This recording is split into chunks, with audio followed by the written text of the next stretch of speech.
Hola, y hoy les vengo a hablar sobre el filósofo Baruch Spinoza. Baruch Spinoza nació en 1632 y murió en 1677 en Ámsterdam. Es hijo de padres judíos portugueses que huyeron de la Inquisición. Su padre era comerciante y su madre ama de casa y también sabía coser. Baruch también se dedicó a ser comerciante, pero pasaron muchas cositas, como que lo expulsaron de su comunidad. Y tú dirás, ¿cómo que lo expulsaron de su comunidad? ¿Por qué lo expulsarían de su comunidad? Por sus ideas. Sus ideas fueron consideradas peligrosas porque él no tenía ese pensamiento de cerrarse en una cajita y decir, bueno, me dicen esto, yo voy a seguir, como un borrego al matadero. No. Para él, sus ideas eran guiadas por la razón, o sea, a él no le podían colocar con pelos en la lengua, todo tenía que ser clarito. Una de sus ideas, considerada la más peligrosa, es que Dios no era un hombre con barba, sin que nos juzgaba desde arriba, sino la misma naturaleza, nosotros mismos y cualquier ser viviente en el planeta o en el universo. O sea, todos nosotros somos parte de una sustancia infinita y ese es el Dios. O sea, cuando nosotros lastimamos a un animal, a la naturaleza o a nosotros mismos o a otra persona, estamos lastimando a Dios, porque somos parte de una misma sustancia infinita. Baruch Spinoza, cuando lo expulsaron de su comunidad, como la comunidad judía es tan estricta, ya no podía recibir ni apoyo de sus padres, ni de sus amigos, que obviamente que pertenecieran a la comunidad. Bueno, un amigo cercano, católico, o sea, no pertenecía a la comunidad, le dio trabajo en su tienda, que era pulir lentes. También pulía joyas preciosas, pero también, más que todo, lentes de telescopio, de las gafas. Entonces ese trabajo le daba el tiempo para escribir sus obras. Tal es una que se considera una de las más importantes, es la ética según el orden geométrico. Esa es una de las más importantes porque ahí Spinoza explora varias facetas del universo, la vida, pero con demostraciones matemáticas, con la razón, y también toca muchos temas filosóficos, políticos, matemáticos. Entonces es una obra que se considera una de las más completas que existe de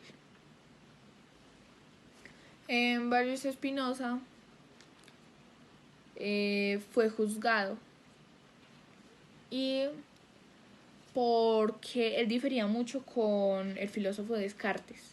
O sea, llegaba un punto en que los dos se llevan bien y después Baruch empezó a desviarse de la opinión de Descartes y ahí fue donde se tiró a todos los fanáticos filósofos de Descartes. O sea, tanto que su vida fue amenazada y uno diría, pero ¿por qué tanto show? Porque en esa época la misma idea de Descartes también colocó conmoción, pero hay algo que Baruch hizo bien, Luna, que fue simplemente quedarse en el medio. O sea, la demostración y la religión, la razón, lo científico y lo religioso, le daba a los dos les daba el mismo trato, o sea, una balanza bien equilibrada. No que la ciencia tiene la razón, no, la filosofía tiene la razón. No, él era equilibrado y eso le daba muy buenas opiniones. Muchas gracias. La filosofía de Baruch Spinoza se centra en entender cómo funciona la realidad y cómo podemos conocerla de forma verdadera, ya que para él todo lo que existe está dentro de un mismo orden natural que podemos comprender si usamos correctamente la razón. Por eso su teoría del conocimiento es una de las más importantes en toda su filosofía. Spinoza decía que el ser humano puede conocer las cosas de tres maneras distintas y cada una nos lleva a un nivel distinto de claridad y libertad. La primera forma de conocer es la opinión e imaginación. En este tipo de conocimiento más común y también el más confuso, aquí solo nos basamos en lo que vemos, escuchamos o creemos y es sin analizar. Por ejemplo, cuando pensamos que algo es bueno o malo solo porque otros lo dicen, o cuando nos dejamos llevar por las apariencias. En este nivel aparecen los errores, las supersticiones, los prejuicios, porque no usamos la razón, sino las costumbres o las emociones. El segundo tipo de conocimiento es el de la razón. En este tipo empezamos a entender las leyes universales que gobiernan la realidad. Ya no nos quedamos con lo que parece, sino buscamos las causas de las cosas. Por ejemplo, en lugar de pensar que algo ocurre por suerte, tratamos de comprender por qué sucede. Cuando una persona actúa desde la razón, puede controlar mejor sus emociones y no se deja dominar por el miedo ni por la esperanza. Para Spinoza, la verdadera libertad empieza aquí, porque conocer racionalmente es actuar según nuestra naturaleza, no según impulso. El tercer tipo de conocimiento es el de la ciencia intuitiva, que es el más alto y perfecto. Ese conocimiento surge cuando comprendemos las cosas diferentemente en su relación con Dios o la naturaleza. Spinoza dice que cuando llegamos a este nivel, entendemos que todo lo que existe está conectado y que nada sucede por casualidad. Vemos el mundo como una totalidad en lo que cada cosa ocupa un lugar necesario. Al alcanzar este tipo de comprensión, el ser humano alcanza la sabiduría, porque ya no lucha contra la realidad, sino que la acepta y la entiende. Así, la teoría del conocimiento de Spinoza no solo trata de cómo pensamos, sino también de cómo podemos ser más libres, porque cuando más entendemos el orden natural, menos nos afectan las pasiones y más en paz vivimos con nosotros mismos. Ahora, para Spinoza, comprender la realidad también significa entender la causalidad. Según él, nada ocurre por azar. Todo tiene una causa que lo determina y esa causa a su vez tiene otra causa anterior. Por eso toda la naturaleza funciona como una cadena infinita de causas y efectos. Dios o la naturaleza es la causa primera, la sustancia que lo origina todo y de la cual depende todo. Esto tiene una consecuencia muy importante a su vez. Si todo sucede por necesidad, entonces la libertad no es hacer lo que uno quiere, sino entender por qué las cosas son como son. Solo quien comprende las causas actúa libremente, porque no está siendo arrastrado por la ignorancia o por las pasiones. De esta idea, Spinoza distingue dos capacidades mentales fundamentales, el entendimiento y la imaginación. La imaginación es la forma en la que la mente percibe las cosas a través de los sentidos, pero sin entender realmente. Es como una imagen borrosa en la realidad. Por ejemplo, cuando creemos que el sol se mueve alrededor de la Tierra, o cuando interpretamos cualquier emoción sin saber de dónde viene. La imaginación puede hacernos sentir miedo, tristeza o deseo, como muchas veces nos engaña. Por eso las pasiones nacen de la imaginación, y si no las comprendemos, nos terminan dominando. El entendimiento, en cambio, es la capacidad de la mente para reconocer las verdaderas causas de las cosas. Cuando usamos el entendimiento, comprendemos que lo que ocurre en la naturaleza no es bueno ni malo por sí mismo, simplemente es necesario.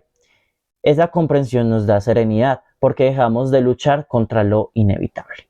La razón transforma las emociones ciegas en sentimientos activos, como la alegría racional, el amor intelectual o la gratitud hacia la existencia. En resumen, Spinoza propone que el ser humano debe pasar de la imaginación al entendimiento y de la ignorancia al conocimiento racional. Cuanto más comprendemos el orden del mundo, más nos acercamos a la libertad. Cuando esa comprensión se vuelve completa, cuando entendemos que todo forma parte de una misma sustancia infinita, que Él llama Dios o naturaleza, entendemos y alcanzamos la paz interior. Spinoza decía que la libertad consiste en ser guiado por la razón, porque solo la razón nos muestra el verdadero lugar que ocupamos en el universo. El sabio, por lo tanto, no lucha contra la realidad, sino que la entiende y actúa de acuerdo con ella. Vivir racionalmente no significa ser frío o indiferente, sino comprender que todo lo que ocurre tiene un sentido dentro del todo. Esa es para él la verdadera felicidad, conocer y aceptar y amar la necesidad de la existencia. La ética. El objetivo de Spinoza para enseñar al ser humano cómo alcanzar la libertad y la felicidad no a través de mandatos morales o religiosos, sino por medio del conocimiento racional. Para él, la verdadera ética no nace del miedo al castigo o a la esperanza de una recompensa, sino al entendimiento de nuestra naturaleza y de las leyes del universo. En palabras simples, solo somos libres cuando comprendemos por qué actuamos y por qué ocurre lo que ocurre. La estructura de la obra. La ética está organizada como si fuera un libro de geometría, con definiciones, axiomas, proposiciones y demostraciones. Spinoza usa este método para mostrar que la moral no depende ni de la fe ni de la costumbre, sino de la razón. La obra se divide en 5 partes. La primera, de Dios, explica qué es la sustancia infinita. 2. La naturaleza y el origen del alma. Analiza la mente humana. 3. El origen de la naturaleza de los afectos. Estudia las pasiones humanas. 4. La incertidumbre humana muestra cómo somos esclavos de nuestras emociones. 5. De la libertad humana. Explica cómo alcanzar la libertad racional. 4. La base ontológica de la ética. La ética de Spinoza parte de su ontología, es decir, de su concepción del ser. Él sostiene que solo existe una sustancia infinita, que es Dios o la naturaleza. Todo lo que existe, incluidos los seres humanos, forman parte de esa sustancia, que actúa según las leyes necesarias y eternas. Por eso, nada ocurre por azar, ni por la voluntad, sino por necesidad natural. De aquí se desprende que la ética no puede basarse en el bien o el mal como absolutos, sino en lo que nos conviene o no nos conviene según la naturaleza. El bien y el mal según Spinoza. Para Spinoza, el bien y el mal no existen en sí mismos, no son realidades objetivas, sino formas de valorar las cosas según su utilidad para conservar y potenciar nuestra existencia. Algo que, bueno, aumenta nuestra capacidad de actuar, nuestra alegría, nuestra potencia de ser. Y algo malo nos debilita, nos entristece o nos somete a la pasividad. Por eso la ética espinocista o spinoziana no es moralista, no juzga, busca entender por qué deseamos lo que deseamos y cómo orientar ese deseo hacia lo que realmente nos fortalece, los afectos y la incertidumbre. Spinoza dedica una parte fundamental de su obra a los afectos o pasiones. Explica que la mayoría de los seres humanos viven dominados por sus emociones, sin comprender sus causas. Cuando actuamos movidos por la ira, los celos o la esperanza, somos esclavos de nuestras pasiones.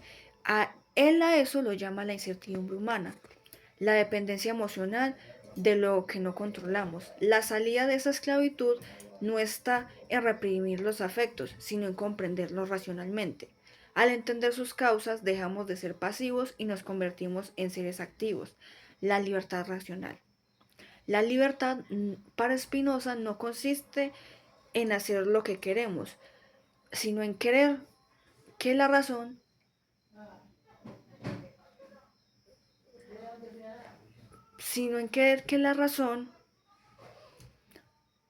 nos muestra lo necesario, nos muestra cómo lo necesario, ser libres, es actuar según la naturaleza Según la naturaleza,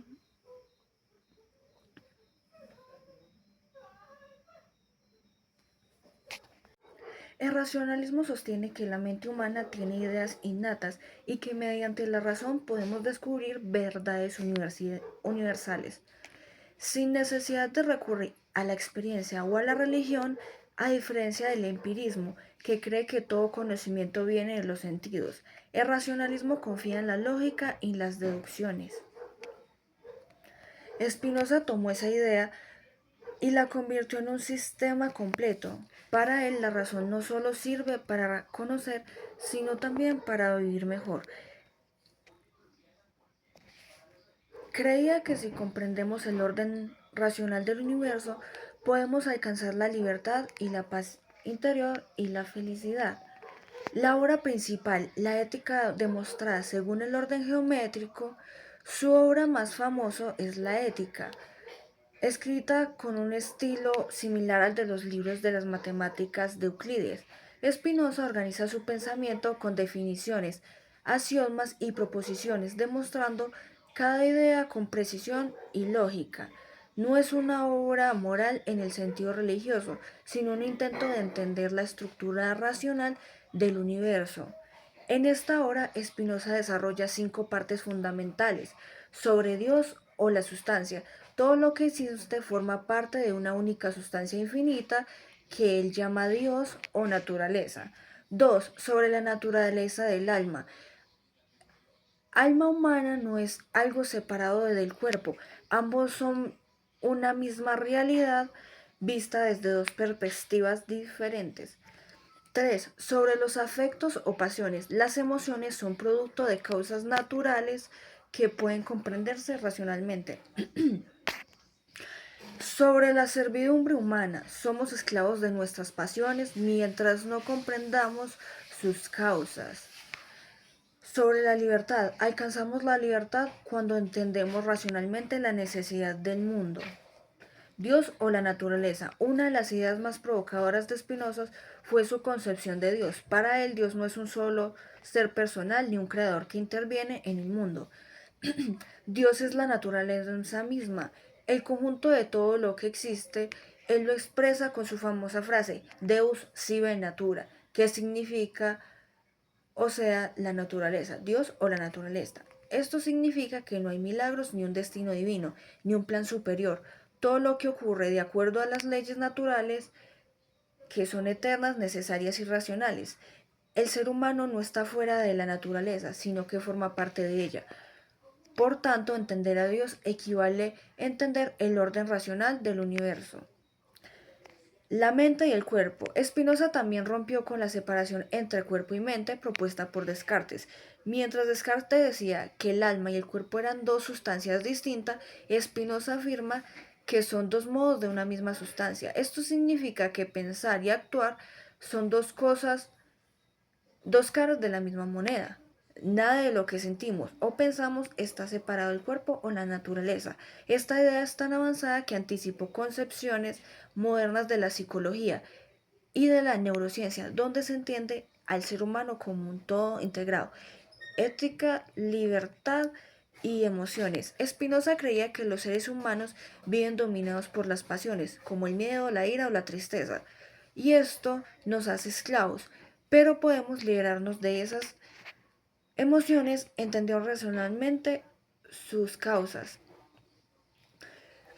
Por ejemplo, si comprendemos que alguien actúa por ignorancia o sufrimiento, dejamos de odiarlo. Cuando la razón domina nuestras emociones, logramos nuestra libertad interior. Para Spinoza, la libertad no significa hacer lo que uno quiere, sino entender por qué uno quiere lo que quiere. Ser libres es vivir de acuerdo con la necesidad racional del universo, aceptando que todo ocurre como debe ocurrir.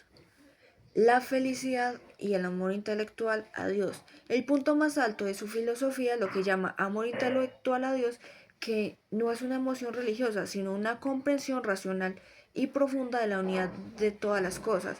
Cuando entendemos que todo en el universo está conectado, que todo obedece a las leyes necesarias, sentimos una especie de paz, alegría interna y esa comprensión a la felicidad verdadera. No depende de lo que tenemos ni de lo que pasa, sino entendemos cómo funciona todo. Influencia y legado. Spinoza no solo fue incomprendido en su tiempo, su obra fue prohibida y considerada herética, pero con el tiempo su pensamiento influyó en filósofos como Helen, Nietzsche y Deleuze, e incluso en científicos y psicólogos contemporáneos. Albert Einstein decía que él creía en el Dios de Spinoza, que se revela en la armonía del mundo, no en un Dios que se preocupa por el destino de los hombres. Esa frase muestra que hasta punto cambió la manera de entender la relación entre el ser humano y la naturaleza y lo divino. En conclusión, Baruch Spinoza es un pensador que llevó la razón hasta sus últimas consecuencias. Creyó que todo lo que existe es una única realidad y Dios y la naturaleza son lo mismo y que la libertad se alcanza mediante la comprensión racional del mundo. Su filosofía nos enseña que la felicidad no está en dominar el mundo, sino en entenderlo, y que el conocimiento, cuando se usa con humildad y razón, camino hacia la libertad y la paz interior. Spinoza no buscó creer, sino comprender, y por eso, más de 3 siglos después, sigue siendo uno de los filósofos más profundos y modernos que existen. Mi nombre es Samantha Montañez Orrego y vengo a exponer la epistemología, la idea sobre Dios y el panteísmo de Baruch Spinoza. Baruch Spinoza nace en 1632 en el seno de una familia inmigrante de Portugal que se instala en Ámsterdam. Para ese entonces ellos se instalan con una comunidad también de judíos que correspondían al 4% de la población total en Ámsterdam. Teniendo en cuenta esto, la infancia de Spinoza también es un poco dura. ¿Y por qué vamos a hablar de la infancia de Spinoza?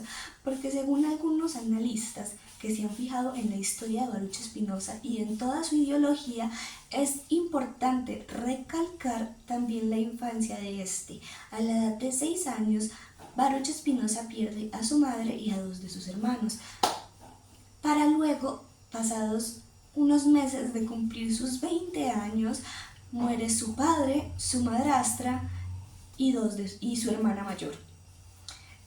Baruch Spinoza, ciertamente, al pertenecer a esta sociedad judía que se instalaba en Ámsterdam, como era claro, iba a una iglesia hebrea en Ámsterdam y también se reunía con aquellos judíos con los que también emigraron sus padres para cosas como comerciar o orar, claramente. Pero ¿por qué digo comerciar?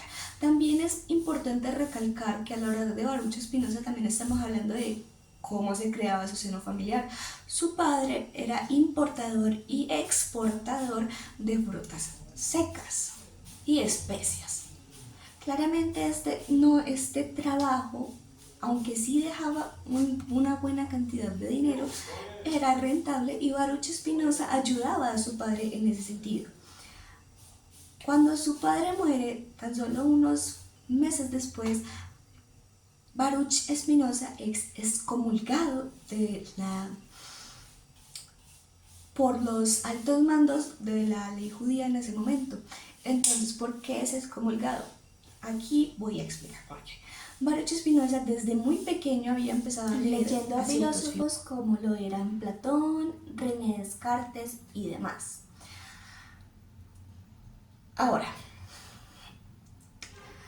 al ser Spinoza un miembro activo de la sinagoga, también desarrolla ideas muy controvertidas con respecto a la autenticidad de la Biblia hebrea y la naturaleza de la única divinidad. También cuestionó la autoridad rabínica.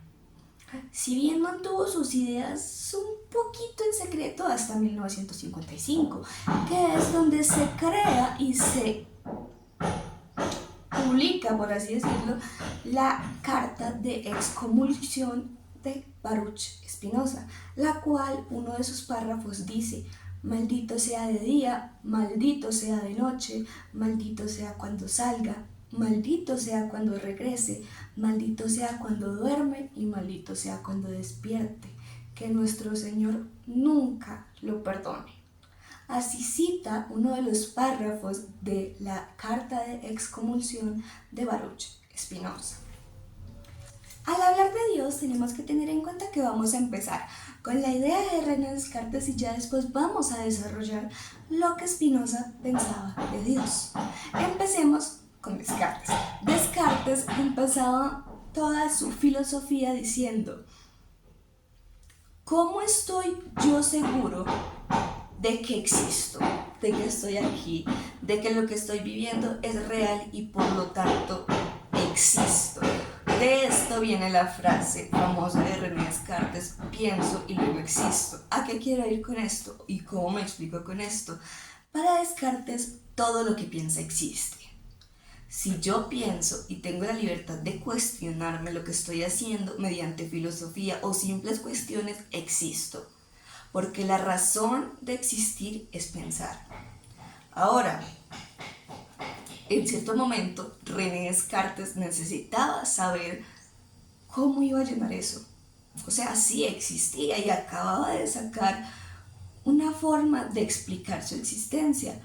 ¿Pero de qué vengo?, se preguntó Descartes, ¿no? Descartes encuentra su respuesta en Dios.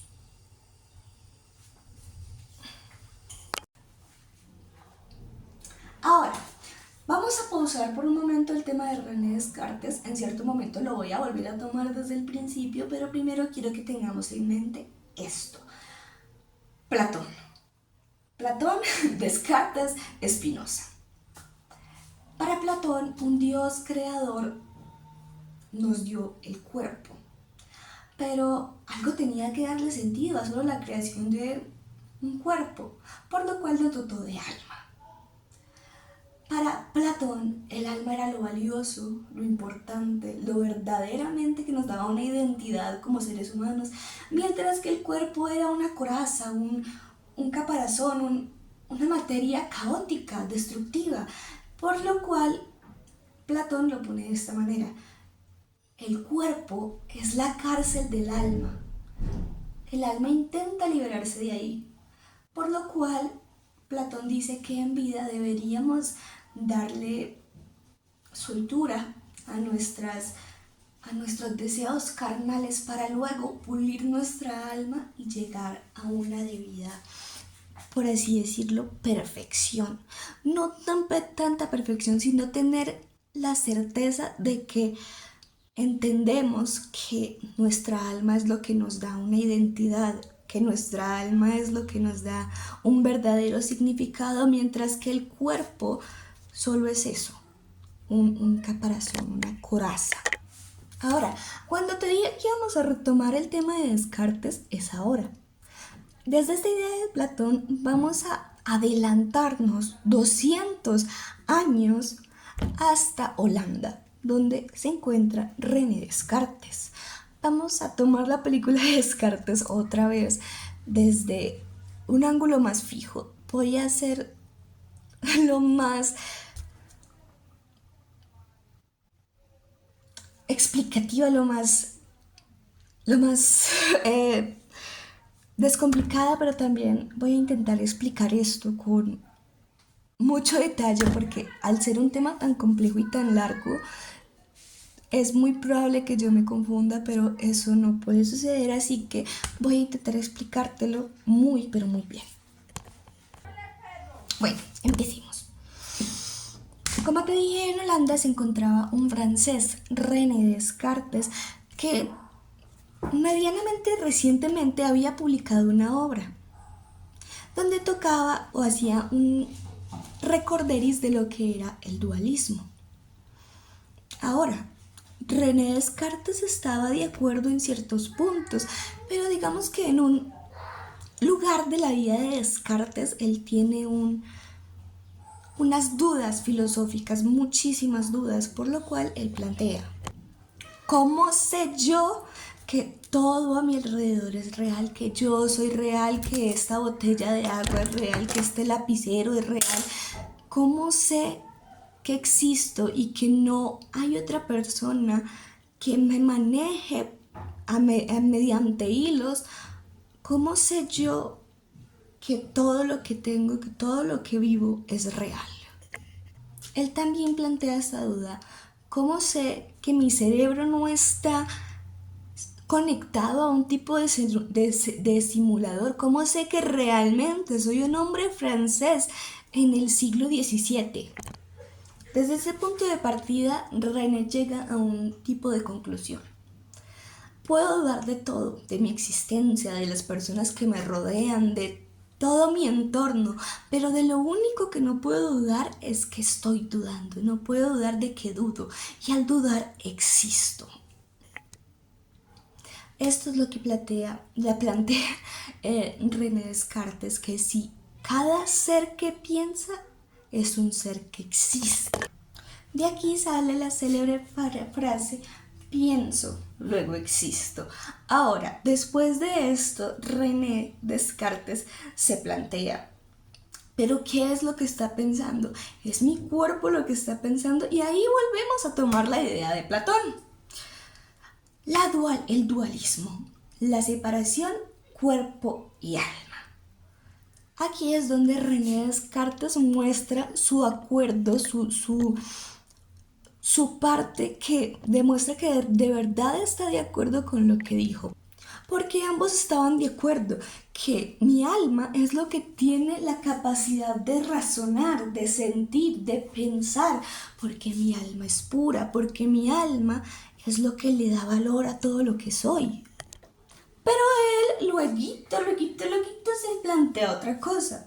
Pero mi alma pensante tuvo que tener un origen. Todo tiene una causa. ¿De qué causa viene mi alma pensante? Pero este hombre encuentra otro nudo en lo que creía que estaba desenredando y le llega a la mente la idea del infinito. Y él dice: ¿cómo es posible que yo, siendo un ser finito, tenga la idea de infinito? Y la respuesta a esta duda que plantea René es Dios. Ahora, si pensábamos que me estaba saliendo del tema y que estábamos hablando de algo que no es, tenemos que tener en cuenta que si yo quiero explicar un tema bien, tengo que explicarlo desde sus inicios. No puedo empezar una historia o un tema desde la mitad para adelante, ¿no? Porque es que si yo quiero que usted lo entienda como lo entendí yo necesito explicarle parte por parte para que usted entienda no solo como yo lo veo, sino como a mí me lo enseñaron.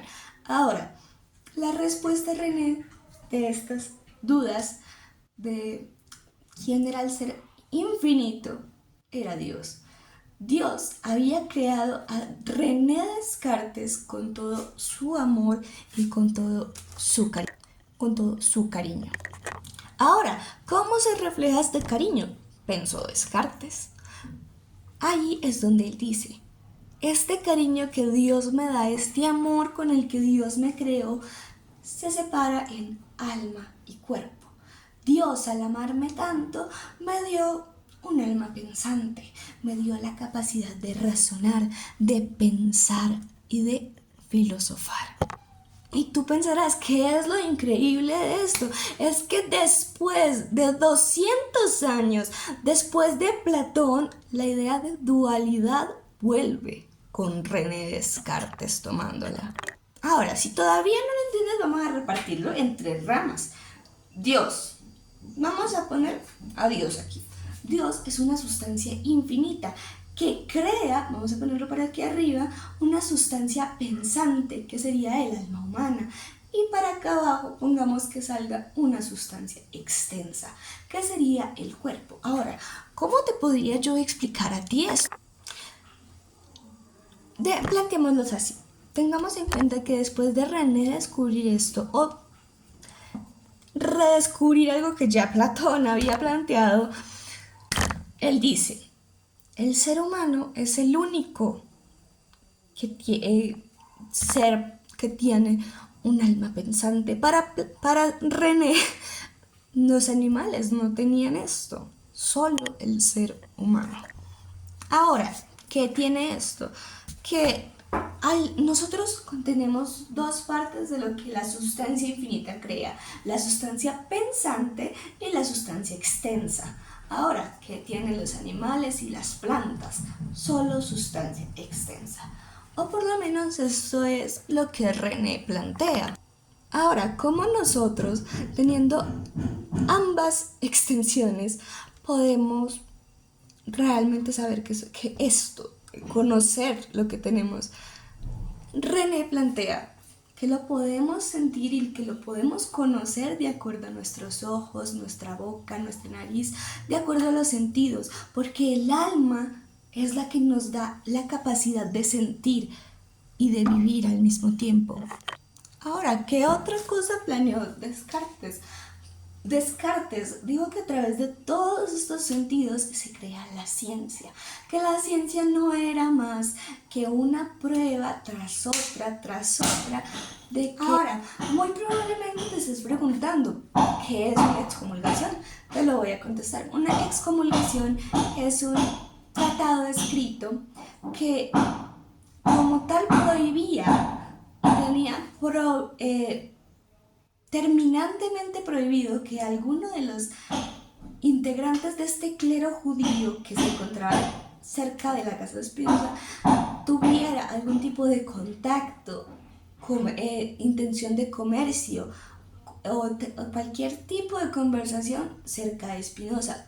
Si tenía esto con Spinoza, también él sería excomulgado, porque en eso se veía a Spinoza como una amenaza por sus ideas contradictorias a lo que ya estipulaban, valga la redundancia, los cleros judíos. Ahora, cuando hablamos de comercio, también es importante recalcar que Spinoza, después del deceso de su padre, no continúa con lo que es el negocio de importación y exportación de frutas secas y especias, sino que en su lugar se centra en tallar y pulir lentes de microscopios y telescopios y de lentes como tal, lo cual según Spinoza le daba muchísima más libertad para pensar, muchísima más libertad para escribir sus obras, pero obviamente no le daba la misma estabilidad económica que se lo daba el negocio de su padre. Ahora, cuando digo escribir sus obras, ¿a qué me estoy refiriendo? Me refiero a que Spinoza en vida publicó 2 obras únicas. La primera, que se llama Los principios de la filosofía de Descartes. Ahora, como creo que dije anteriormente, para entender la historia de Spinoza, tenemos que también entender los pensamientos de Descartes, si es que vamos a hablar de Dios, porque uno de los, por así decirlo, de los que más Spinoza se guiaba era de Descartes. Ahora, este libro que te estoy diciendo, Los principios de la filosofía de Descartes, fue escrito inicialmente para uno de los jóvenes que eran tutores, para uno de los jóvenes que Spinoza era tutor, que fue publicado en 1663. El Tractatus Theologico Politicus fue publicado anónimamente en Ámsterdam, pero muy pronto fue, digamos, metido en esa parte de libros prohibidos por el clero. Ya para intentar acabar esto rápido de la historia de Spinoza y lo que la constituye, Spinoza muere a los 44 años de edad por una enfermedad pulmonar, la cual aún no se identifica, pero se cree que fue por tuberculosis. Ahora vamos a hablar como tal de Dios. Ahora te estarás preguntando por qué la idea de René gustaba tanto. Yo te lo voy a explicar muy fácil. La idea de René gustaba mucho porque él repartía el poder del conocimiento. Él decía que lo que era la iglesia, que vamos a empezar por este ladito, que vamos a poner aquí a la iglesia, y vamos a poner aquí a los grupos científicos. Gustaba mucho porque repartía que la sustancia pensante quedaría con la iglesia.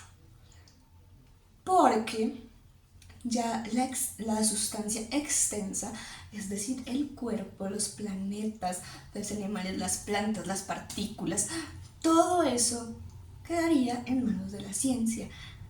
Por lo cual la ciencia solamente estaría refutando y dando argumentos de más para lo que ya antes había dicho la iglesia. Por esas razones, porque repartía muy bien el poder, porque no dejaba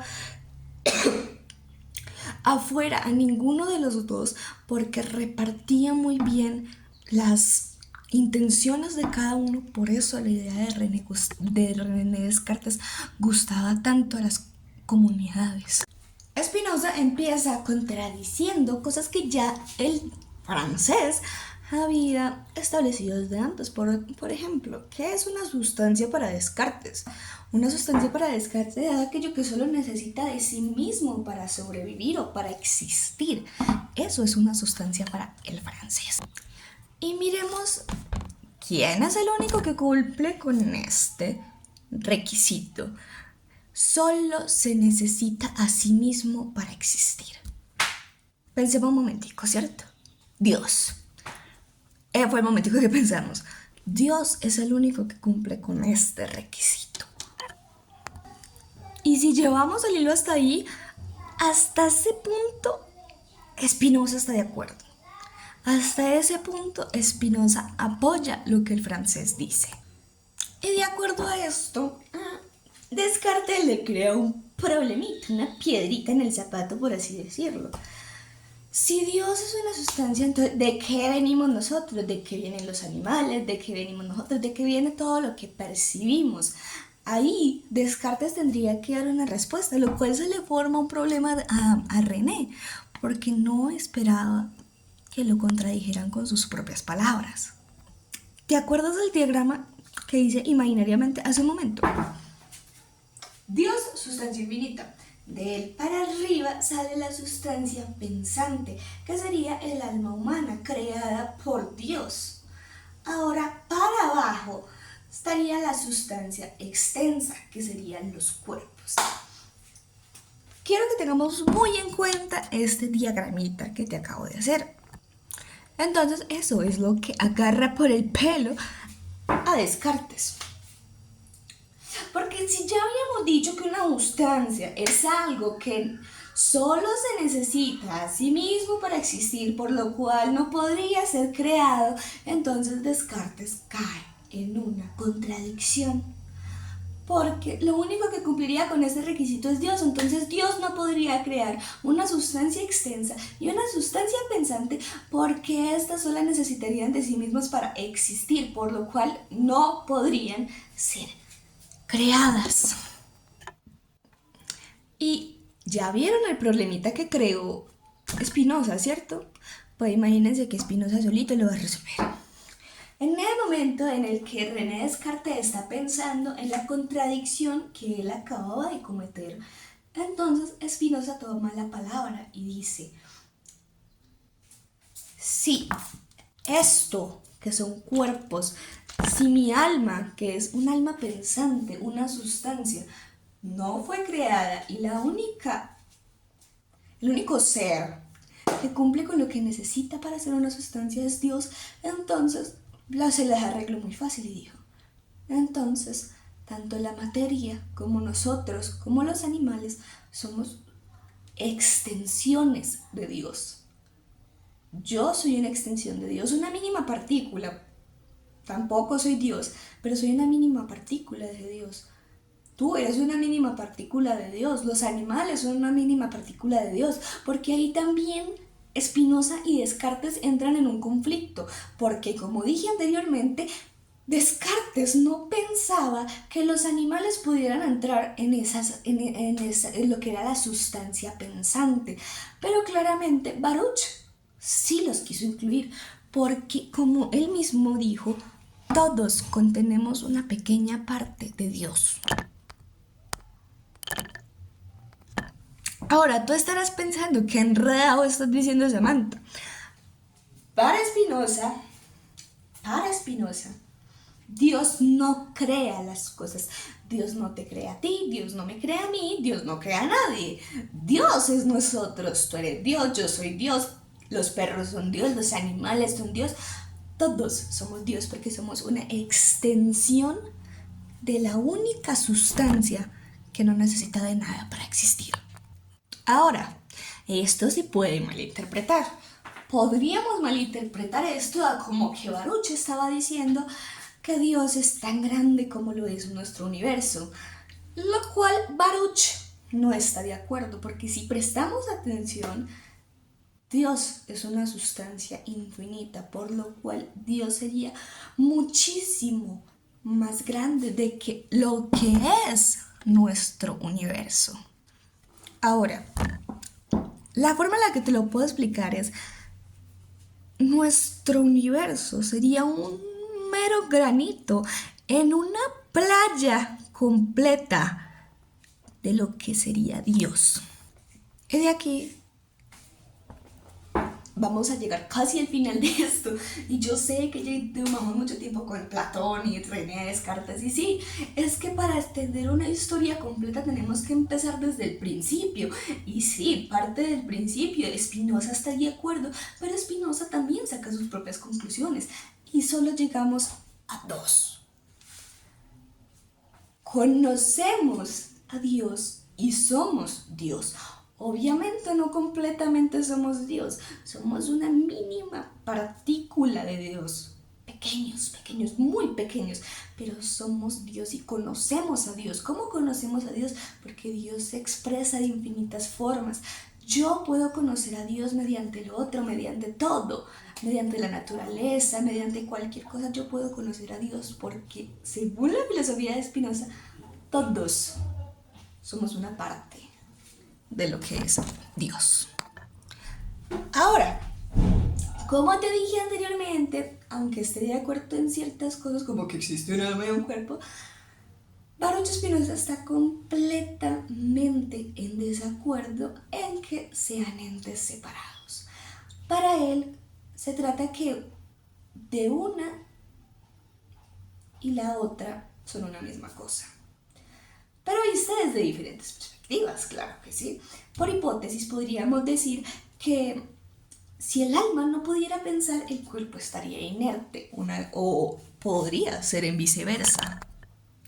Ahora, esto lo podemos entender como que el primer término es entendido desde el atributo del pensamiento y el segundo desde la extensión. Dicho esto, otra cuestión a resaltar enseguida es que cada organismo, en cuanto persevera en su ser, puede perjudicarse o no a sí mismo. En otras palabras, puede disminuir o aumentar su potencia. ¿Qué quiero decir con esto? De seguir existiendo y de obrar lo que le favorece y le es útil es bueno, lo que le afecta y le hace daño es malo, queda implícito. Pero no está de más recalcar que este bien y este mal son relativos para el hombre, pues es él quien juzga qué más le son favorables y cuáles no le son tanto. Y para preferir entre ellas, ya sea apeteciendo unas o aborreciendo otras, el ser humano tiene sí o sí que tomar decisiones. Ahora, te estarás preguntando, ¿y qué es este chorrero que me acabas de decir? Esto pertenece a la parte de la epistemología. Ahora, ¿qué es la epistemología? La epistemología son los que se atribuye a la imaginación y al entendimiento explicados previamente. Ya te los voy a volver a explicar, pero quiero que lo tengamos ahí presente. Ahora vamos a hablar de lo que es la imaginación. La imaginación es una cosa completamente distinta a lo que es el entendimiento, pues la imaginación mantiene al alma en un carácter, puede ser pasivo o contemplativo, porque después de todo es imaginaciones. Podríamos pensar, eso podría ser, ¿qué pasaría si? Y si esto hubiera sido así, O sea, imaginar también es una forma de vida. Ahora, si vamos a hablar del entendimiento, el entendimiento lleva a que el alma pueda orar, por lo que se da un carácter de actividad. Por lo que usted entiende, usted actúa. Si usted entiende que esto está mal, entonces usted actúa, pero en lo que le dé beneficio a usted. Sabemos que ciertamente hemos visto que ciertos filósofos dicen que el ser humano es un ser conveniente, claro, pero también tenemos que tener en cuenta que estas conveniencias se dan en cuanto a nuestro entendimiento. Si yo entiendo las cosas, yo puedo actuar de acuerdo a lo que yo entiendo.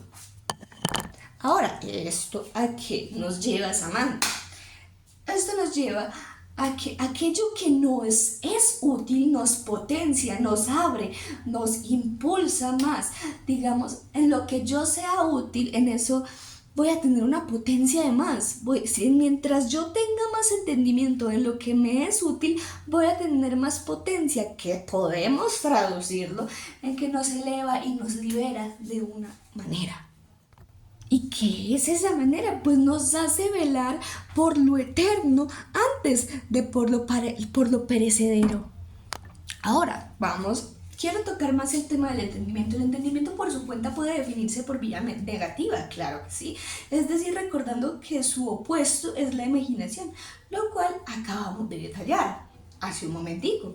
De este modo, habría que aclarar de inmediato que con su esfuerzo se podría poseer ideas claras y distintivas, o lo contrario, confusas e inadecuadas, que son formadas por el alma, en vez de surgir a partir de movimientos del cuerpo. La duda no tiene cabida en el entendimiento. Cabe destacar por qué la misma surge de investigar las cosas sin un orden preestablecido. Y esta sería otra diferencia vital entre la imaginación y la intelección. La primera conoce parcialmente, como ya expusimos, pero la segunda conoce concretamente, clara y verdaderamente, es decir, conoce las cosas por sus primeras causas. Ahora, vamos a hablar de lo que es el panteísmo. Es creencia común que Spinoza hablaba de Dios con el mundo material. Como consecuencia, el filósofo fue considerado entre muchos de los exponentes del panteísmo, pero en una carta dirigida a Henry Oldenburg le expone, cito: respecto a determinadas personas que asumen que yo identifico a Dios y a la naturaleza por la cual, entre comillas, por la cual entienden cierta masa o materia corpórea, cierro comillas, como una y la misma cosa, están completamente equivocadas. Dejo de citar. Para Spinoza, cada individuo conoce el universo a través de los atributos de pensamiento y extensión, siguiendo el orden y conexión de las ideas, que es el mismo de las cosas, de la esencia de Dios. Por otra parte, se siguen una infinidad de otros atributos y modos, pero el entendimiento humano no puede abarcarlos sino de manera parcial e inadecuada. Ahora, Spinoza fue considerado ateo porque no hablaba de Dios de la misma manera en que lo hacía por tradición la monoteísta judeocristiana. Como expresa Frank Tilly en su interpretación, niega completamente que Dios pueda tener personalidad o conciencia. No tiene ni inteligencia, ni sensibilidad, ni voluntad, no actúa según finalidades, sino que todo resulta necesariamente de naturaleza según la ley. Por lo tanto, el Dios distante e indiferente de Spinoza es la antítesis del concepto de Dios antropomórfico y paterno, que se interesa por el destino de la humanidad. Con esto nos referimos al panteísmo que se le dio a Spinoza. Ahora, claro, vamos a hablar según la extensión de Stanford Encyclopedia of Filosofía. El Dios de Spinoza es un intelecto infinito, como ya habíamos dicho, omnisciente y capaz de apreciar a los hombres en la medida que se ama a sí mismo. En este sentido es que Spinoza expone el amor intelectual divino, amor intellectus Dei, si no estoy mal, como el bien supremo para los hombres, en cuanto que mientras más conocemos las cosas singulares, tanto más conocemos a Dios, lo que implica consecuentemente que cuanto más se aproxima el entendimiento humano a la deidad, alcanza un conocimiento adecuado de la esencia de las cosas.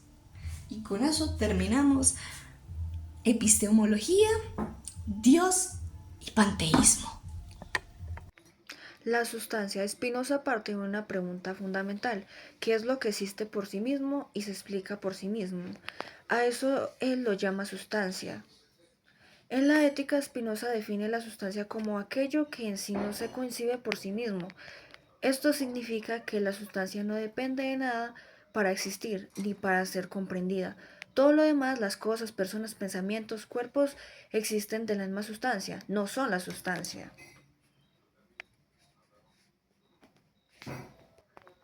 Solo existe una sustancia, Dios o la naturaleza.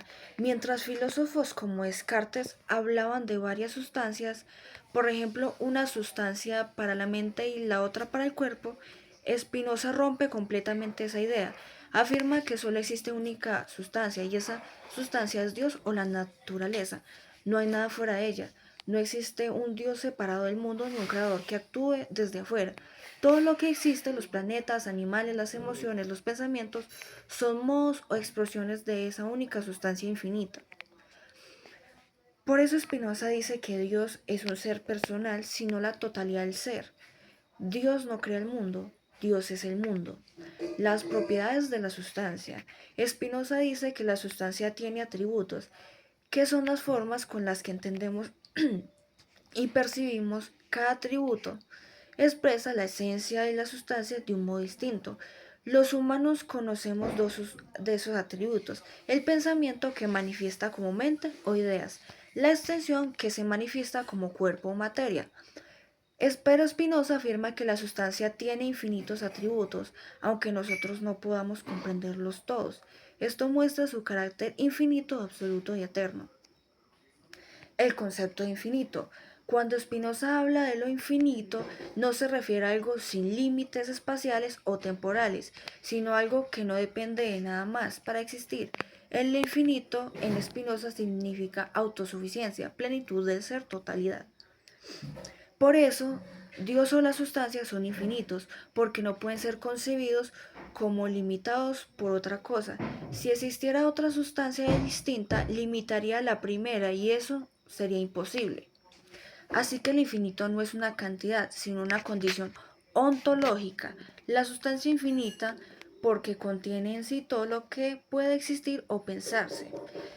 El ser humano como modo finito. Spinoza llama modos a las cosas particulares que existen dentro de la sustancia: tú, yo, un árbol, una idea o una emoción. Todos esos son modos finitos, porque finitos dependen de otras cosas para existir. Por ejemplo, el cuerpo humano depende del alimento, del entorno, y la mente depende del cuerpo. En cambio, la sustancia no depende de nada, ella es una causa de sí misma, o como dice Spinoza, causa siu. Esto lo hace eterna, necesaria de infinita, lo infinito como necesidad y no como caos. Para Spinoza, lo infinito no significa desorden, sino necesidad absoluta. Todo lo que ocurre en el universo sucede por necesidad lógica. Como resultado de las leyes de la sustancia, nada pasa por casualidad o por milagro.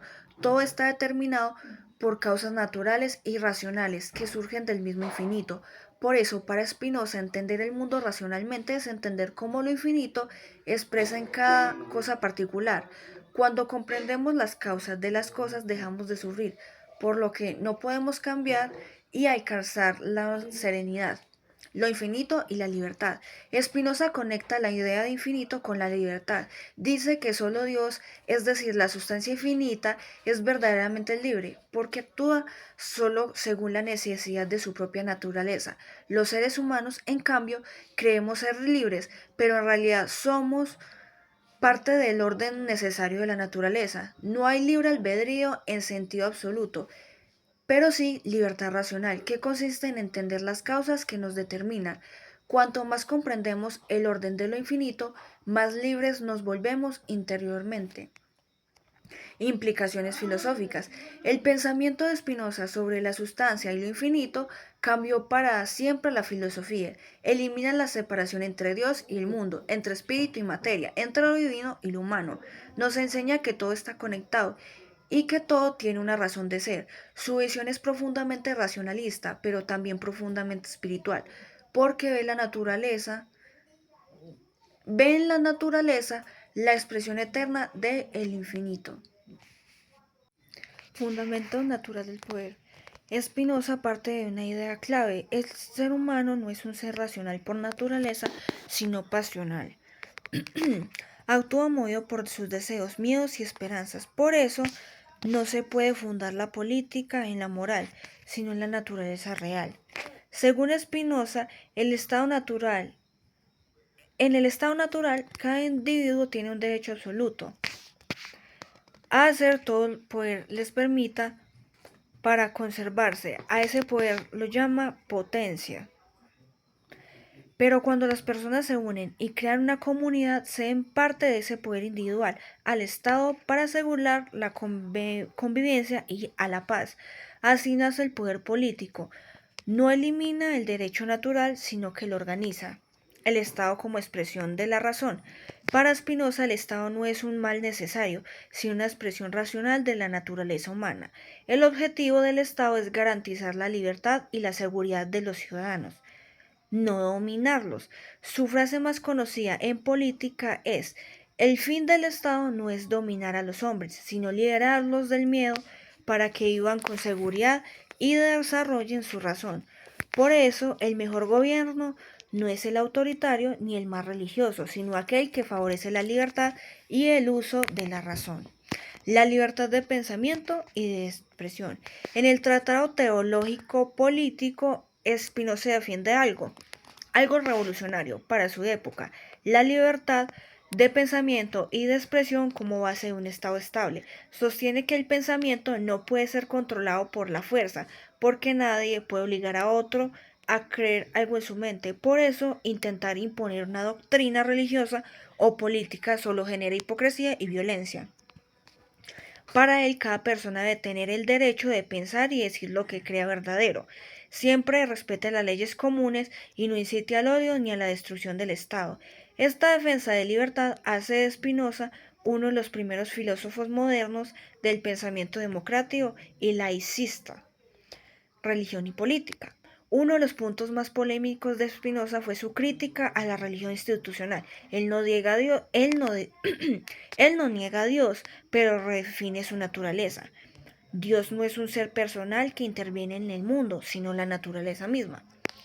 Por eso la religión no puede tener el poder político. El Estado debe ser laico y los gobernantes deben garantizar que la religión se limite al ámbito moral sin intervenir en las leyes civiles. Spinoza propone separar la fe y la razón. La fe sirve para cultivar la obediencia y la moral básica. La razón, en cambio, sirve para buscar la verdad y organizar la vida política. Tipos de gobierno. En el Tratado Político, Spinoza analiza 3 formas de gobierno: monarquía, aristocracia y democracia. Aunque considera que todas pueden funcionar si respetan la ley, Spinoza defiende que la democracia es la más racional y natural del gobierno, porque permite a los ciudadanos conservar su poder y su libertad. Para él, el pueblo soberano no significa caos, sino cooperación racional entre individuos libres. Obediencia y libertad. Spinoza tiene una visión madura de la obediencia. No trata de obedecer por miedo o por autoridad racional, autoridad divina, sino por comprensión racional del bien común. Cuando las leyes son justas y se basan por la razón, obedecerlas no es esclavitud, sino una forma de libertad, porque en este caso, al obedecer seguimos nuestra propia razón, no una imposición externa. Por eso, el estado ideal para Spinoza no es aquel donde la libertad y la obediencia coinciden, donde los ciudadanos no temen, sino ¿Qué entienden? Actualidad del pensamiento político de Spinoza. La idea política de Spinoza fueron perseguidas en su tiempo, pero hoy consideran fundamentales para la democracia moderna. Conceptos como la libertad de pensamiento, la separación entre iglesia y Estado, la igualdad de derechos y la soberanía del pueblo tienen su origen filosófico en sus obras. Spinoza anticipó una visión del Estado basada en la razón, la tolerancia a la libertad y no en el miedo ni en la obediencia ciega. Bueno, ahora les vengo a hablar sobre el Canatus. El Canatus es cada cosa que tiene un impulso por preservar su ser, o sea, por sobrevivir. En nosotros se traduce también a deseos, metas y ganas de vivir, y no es capricho ni egoísmo, es fuerza. Es como cuando un árbol lucha por la luz o una persona lucha por aprender. Una amistad se esfuerza por preservarse y sostenerse, y ese es nuestro Canatus, o sea, luchar por lo que queremos. Y no se trata de egoísmo, sino que ya está en nuestra naturaleza y es en nuestro ser.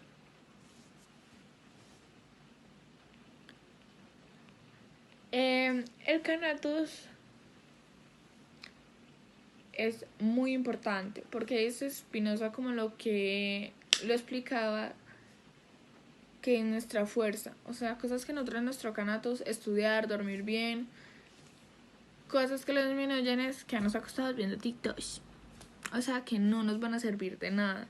Spinoza decía que gracias a nuestro Canatus podemos seguir preservándonos y poder seguir siendo y cumplir nuestras metas, o sea, seguir viviendo felizmente a través de la razón, porque ya que para Spinoza, para alcanzar la felicidad, había que tener la razón. Entonces, la razón era la felicidad para Spinoza. El Canatus se le consideraba literal la fuerza vital, ya que ella nos ayuda a seguir y a luchar por lo que queremos en nuestro futuro. Muchas gracias.